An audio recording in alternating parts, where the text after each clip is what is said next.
The wine glass shattered against the white tablecloth, red spilling everywhere like fresh blood. Adrian Keller's face had gone ghost white, his hands still frozen midair as if time itself had stopped. He whispered one word, one name, that turned my entire world inside out. Julia. I stood there at table 12 in Cipriani, napkin in hand, heart slamming against my ribs.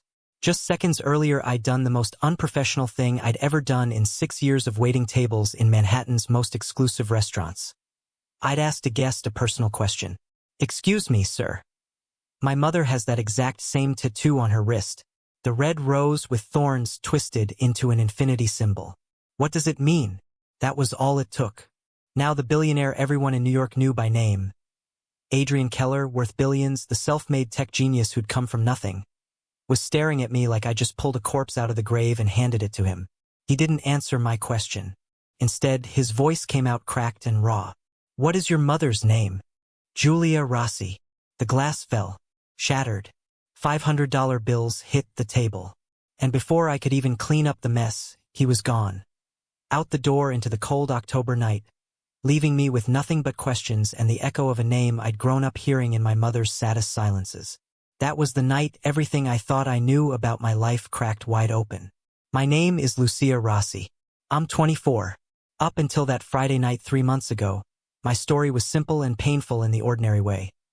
Single mom raising me alone in Brooklyn, working herself to the bone as a housekeeper, now dying of stage 4 breast cancer that had spread too far for miracles.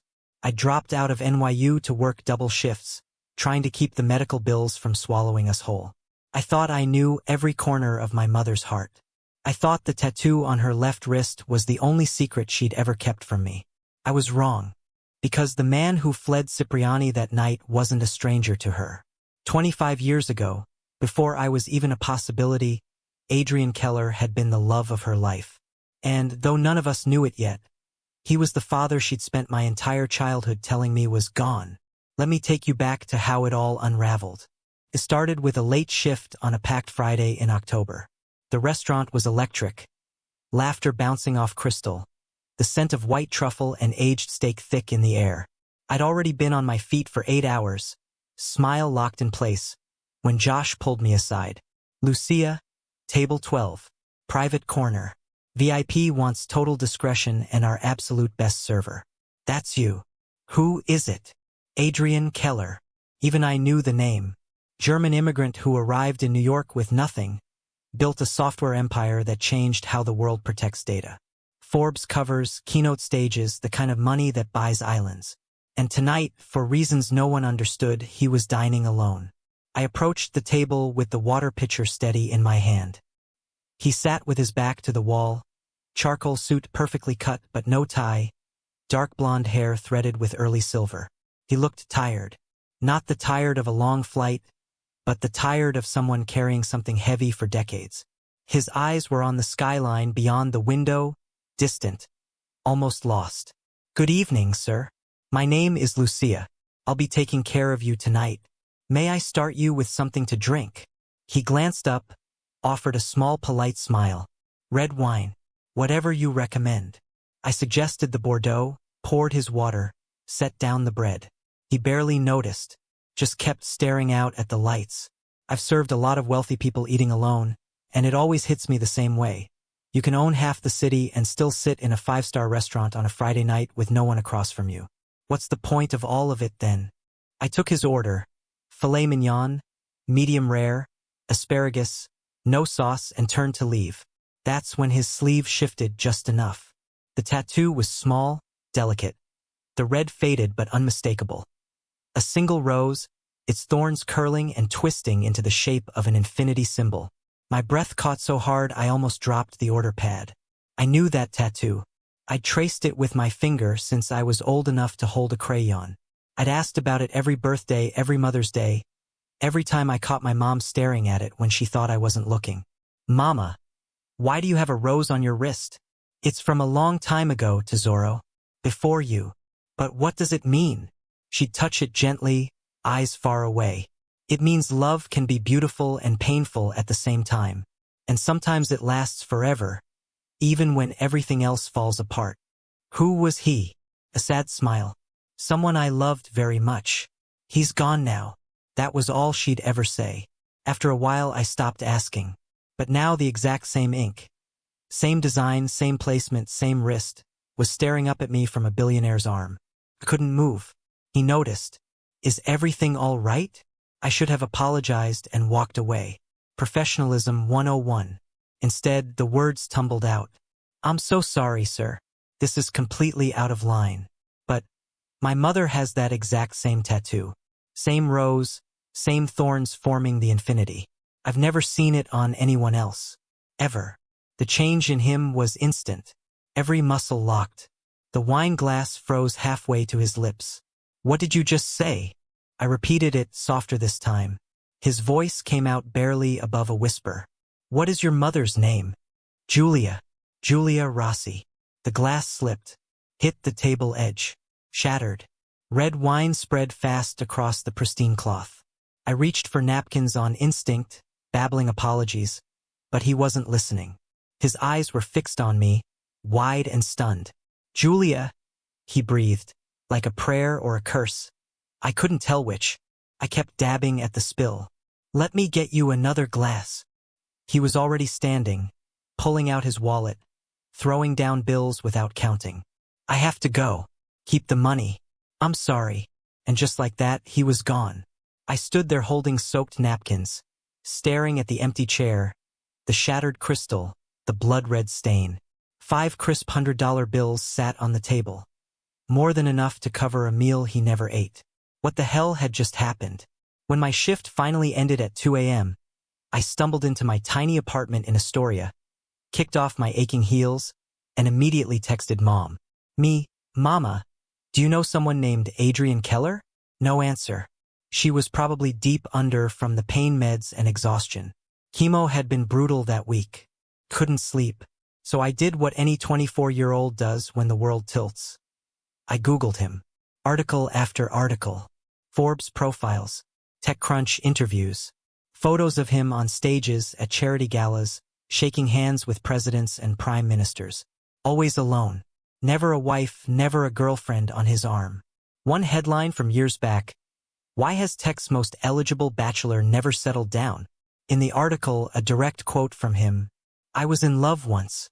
A long time ago. It didn't work out. I've never found anything that came close again. And there, in a close-up photo from a charity event, his sleeve pulled back just enough. The rose. The thorns. The infinity. My stomach flipped. I sat on my bed in the dark, phone glowing, staring at that image until the screen timed out. Who was he to my mother? The next morning, Saturday, I went straight to Mount Sinai after grabbing her favorite sfogliatella from the Italian bakery in Carroll Gardens. Room 407, oncology wing. She was awake, sitting up against the pillows, bald from the chemo, thin and fragile. But her eyes still had that fierce light I'd always known. Tesoro, you didn't have to come so early. I'll always come on Saturdays, Mama. I kissed her forehead, set the pastry on the tray table, sat in the vinyl chair that had become my second home. We talked about small things first, how the new anti-nausea drug was helping, how the night nurse sang old Neapolitan songs under her breath, how she missed real coffee. Then I tried to sound casual. Mama, do you know someone named Adrian Keller? Every ounce of color drained from her face. Why are you asking me that name? I told her everything. The restaurant, the tattoo, his reaction, the shattered glass, the way he whispered her name like it hurt. Tears filled her eyes instantly. Adrian was at Cipriani? You do know him. She closed her eyes, nodded once. He was the love of my life, Lucia. 25 years ago. Before you were born. My mouth went dry. What happened? She looked at her wrist, touched the faded rose as if it still burned. I had to leave New York suddenly. My nana, your great-grandmother, had a stroke. I promised her I'd come home to Italy. Adrian and we were so young, so in love. We thought 6 months apart would be nothing. She paused, voice trembling. I came back, but he was gone. I looked everywhere. I thought he'd moved on, that he didn't wait. And the tattoo? A tear slipped down her cheek. We got them together the week before I left. He said, No matter how far apart we are, we'll always have this. Proof that it was real. That it will last forever. She was crying openly now. He found me. After all these years, he found me. I took her hand, felt the thin bones under paper skin. Mama, he didn't just find you. He ran. Like he was terrified. She shook her head. I don't understand. I don't either. But he knows your name. And he looked like he saw a ghost when I said it. She gripped my fingers hard. Lucia, please. I don't have much time left. If there's any chance, I need to see him. Just once more. I need him to know I never forgot him. I promised her I'd try. But how do you find a billionaire who doesn't want to be found? I didn't have to. When I got to work that evening, Josh met me at the host stand, eyes wide. Lucia, someone's been waiting for you. Says his name is Thomas Beck. Claims he's Adrian Keller's personal attorney. My heart started racing again. Thomas Beck was in his mid-50s, salt and pepper hair, kind eyes behind wire-rimmed glasses, expensive but understated suit. He stood when I approached, offered a gentle smile. Miss Rossi? I represent Adrian Keller. May we speak privately? We sat in the quietest corner of the bar before service started. Adrian asked me to find you, he began. He was deeply shaken last night. He'd like to know about your mother, her condition, everything. I told him. Stage 4. Metastatic. Less than a year, maybe. Mount Sinai. Room 407. He typed notes on a tablet, expression calm but eyes sharp. You mentioned she knows Adrian. I nodded. She just told me today. They were in love 25 years ago. She had to go to Italy. When she came back, he'd moved. She thought he'd given up on her. Thomas stopped typing. He never gave up. He looked for her for 5 years. When he couldn't find her, he assumed she'd stayed in Italy, that she'd chosen her family over him. I stared at him. They both thought the other walked away. He closed the tablet slowly. Adrian would like to see her. With your permission, of course. I didn't hesitate. She wants to see him too. More than anything. He nodded once. I'll bring him this afternoon.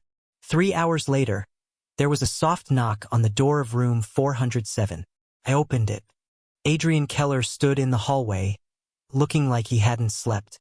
Same charcoal suit from the night before, but now his face was raw, eyes red-rimmed, jaw tight, hands clenched at his sides.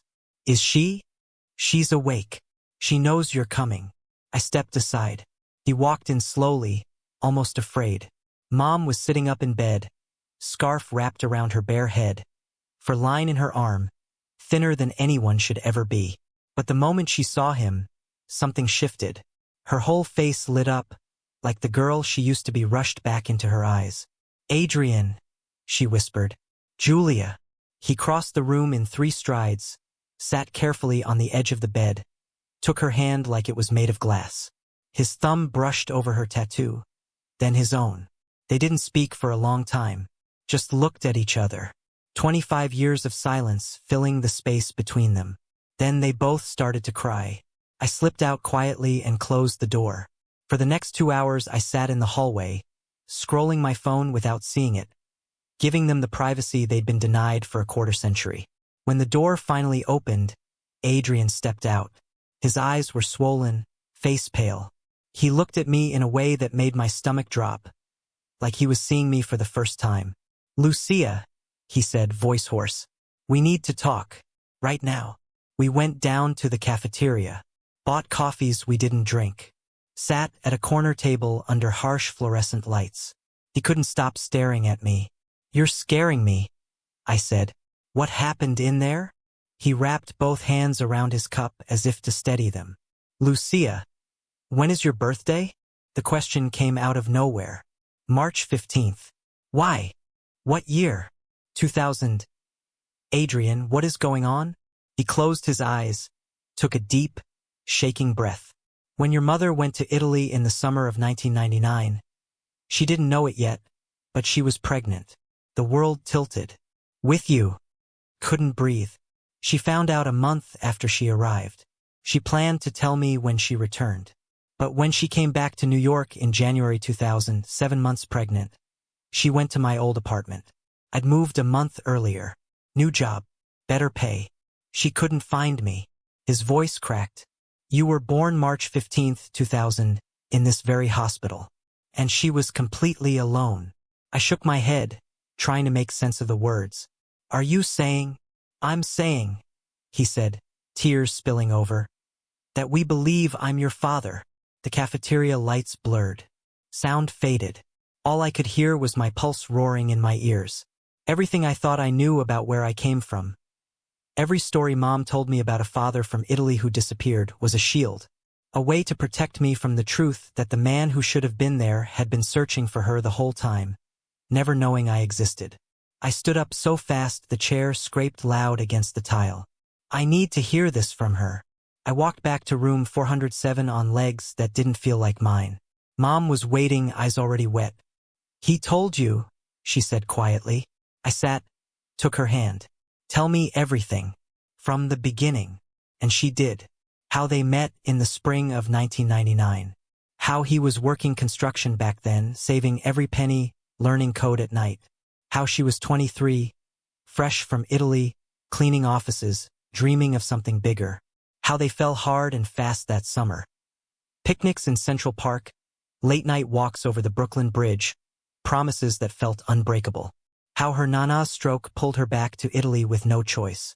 How she discovered she was pregnant 6 weeks in. How she wrote letters she never knew if he received. How she returned to New York ready to build a life together, only to find an empty apartment and no trace of him.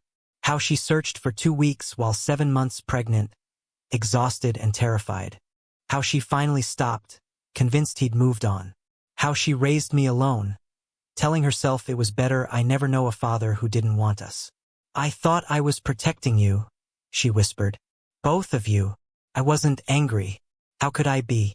She was 23, alone in a foreign country, about to become a single mother with no family nearby. She did what she thought she had to. But the grief, for all the years stolen from all three of us, was a wave that nearly drowned me.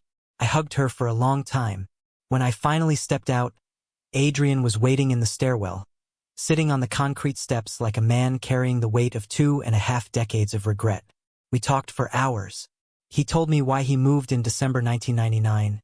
Better job, more money, so he could save faster and go to Italy to bring her home if that's what she wanted. How he left his new number with an elderly landlord who forgot to pass it on. How one single month separated everything. How he never married, never even came close, because no one ever felt like her. I told him about growing up without a dad, but with a mother who loved me so fiercely it almost made up for it. About dropping out of school to pay her bills. About watching cancer steal her piece by piece. We cried. We sat in silence.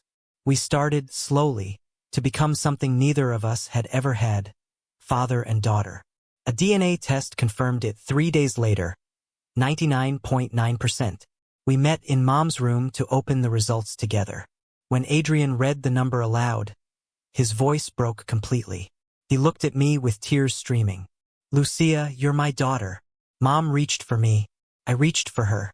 Then I looked at Adrian, standing there, trying so hard to hold himself together, and said, You too. He joined the hug, careful of her IVs, and for the first time in my life, I was held by both my parents at once. After that, things moved fast. Adrian cleared every medical debt. $140,000 gone in a day. He had Mom transferred to Memorial Sloan Kettering private suite, top oncologists, access to experimental immunotherapy trials not covered by insurance. He paid my rent for a year and told me to quit the restaurant, go back to NYU, finish my degree. I fought it at first. Too much, too fast. But he looked me in the eye and said, This isn't charity. This is 24 years of birthdays, graduations, and everything else I owe you both.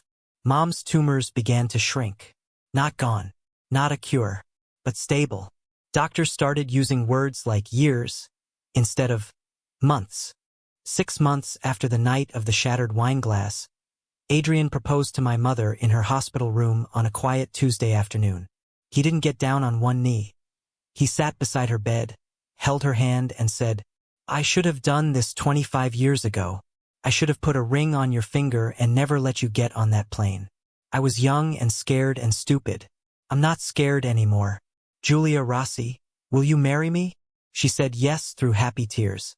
They married a month later in the hospital chapel. Small. Just me, Thomas Beck, Dr. Hill, and a handful of nurses who'd become family. Mom wore a simple white dress that hid her thin frame. Adrian wore the same charcoal suit from the night we met. They promised each other forever, this time with no oceans or bad timing to tear them apart. 2 years later, my mother is still here. The cancer is managed, not cured, but stable. She gets treatment once a month and spends the rest of her time living. They bought a house on the Connecticut shore, the ocean view she always dreamed of.